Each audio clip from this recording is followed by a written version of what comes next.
Okay, so at this point, we're going to open up our project. So I'm going to go in and I'm going to open up my Rally highlight. So I go to my main folder on the desktop. I open up that main folder, and now I'm looking at what I should be seeing. My autosave folder, my footage, and my project file. This is my Premiere Pro project file. Double click.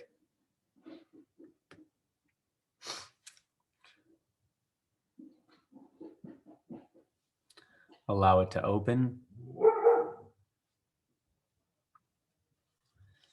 And then first thing I always do is make sure that everything is set up correctly. Editing is my tab up top. I got my source, my program, my project file over here in list form. Second tab is list form, so I can see all my clips. I can see all of my everything. I see that my sequence is sequence 2, so I probably deleted a sequence and made a new one. And now I have some clips on the timeline that I have gone and edited with some in and out marks.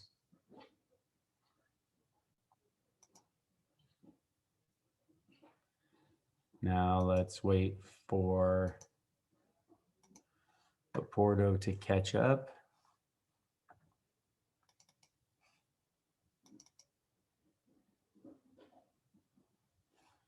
All right, I'm gonna pause the recording and figure. Okay, so I'm gonna pick up with, I had to switch off and change to a new project. So now I'm going to be in the do's and don'ts, which is the other project we're working on. And I'm going to check out my first clip. So I double click on my first clip and then I hit play.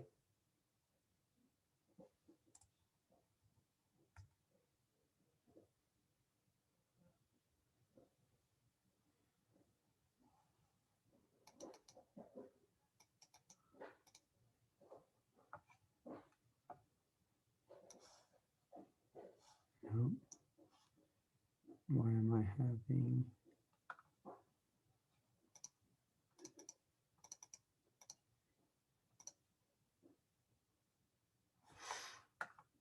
Great.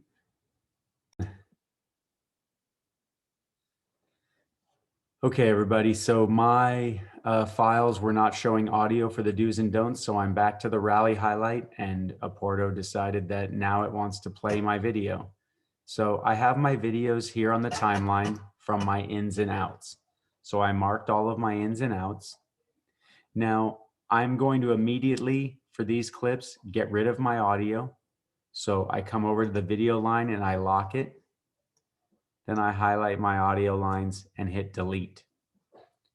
I then unlock my video line and I can begin working. First thing I'm going to work on today is the speed function. So I hold down Control and I click directly on the clip if I'm on a Mac. If I'm on a PC, I come right over the clip and I right click it.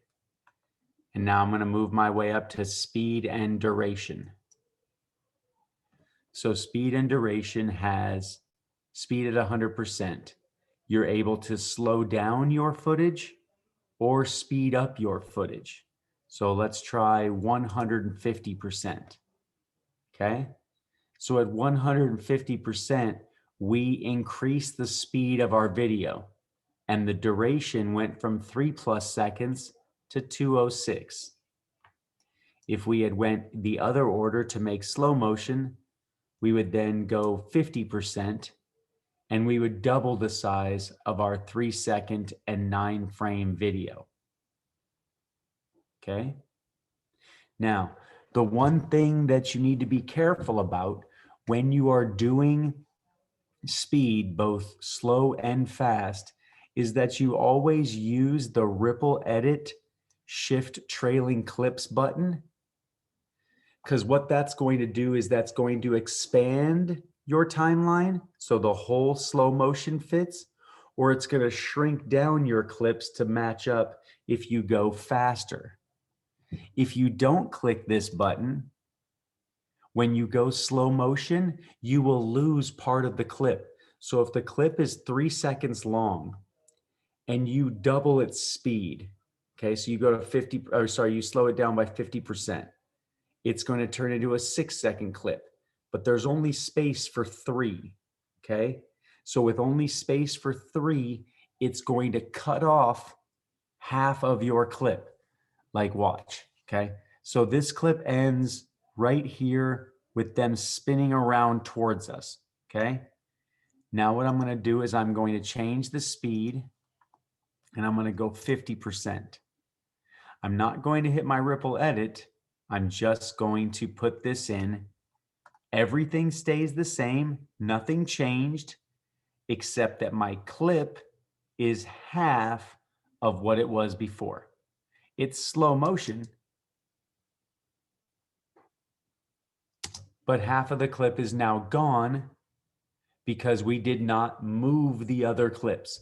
So if you're working with something that needs to fit into a 3-second area, then make sure you do not check the box. If you want the time of the clip to stay the same, no matter the speed, don't check the box. If you want to, so you want to do speed and duration and you want to go, 100%. See, now we doubled its speed, so we made it faster, and now half the clip is missing.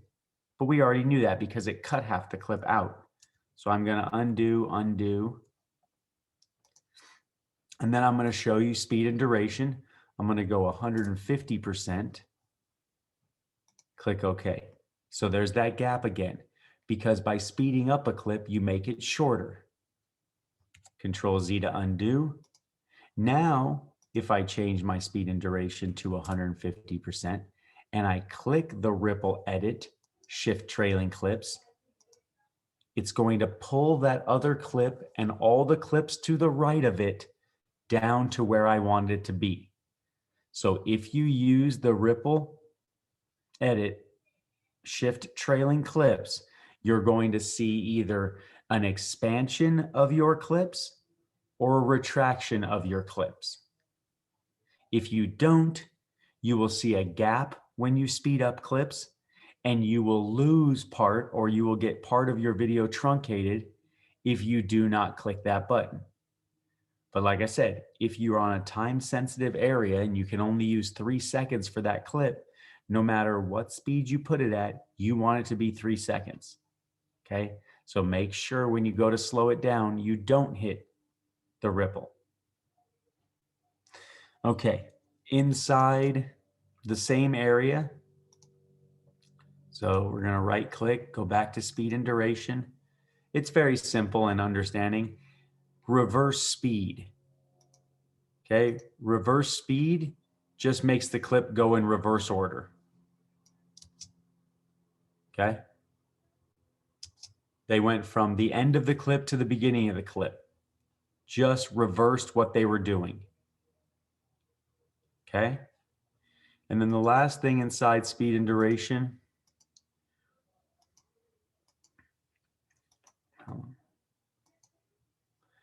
would be this button, which is not currently selected. It says maintain audio pitch.